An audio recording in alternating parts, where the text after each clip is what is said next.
Hello! Welcome back to our channel. In today's video, I'm going to show you how to create journal entries in QuickBooks Online. Whether you're an experienced accountant or just starting with bookkeeping, mastering journal entries is key to keeping your financial records accurate and up to date.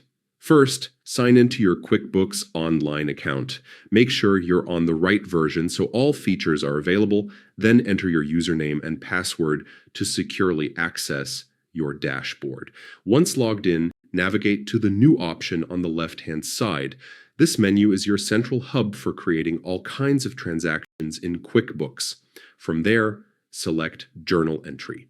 This feature allows you to manually record transactions that QuickBooks might not automatically track, like depreciation or accrued expenses.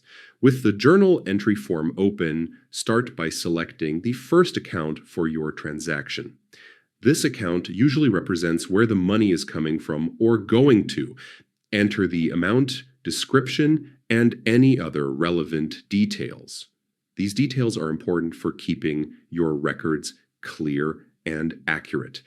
Next, move to the second line of the entry and select the other account involved. Add the corresponding debit or credit amounts, ensuring that your books remain balanced. Double-check all details on both lines for accuracy before saving.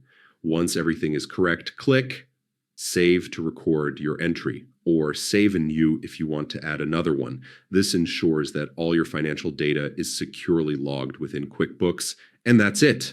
Creating journal entries is simple but a powerful way to maintain precise and organized financial records. Thanks for watching, and do not forget to like, share, and subscribe for more practical QuickBooks tutorials and bookkeeping tips.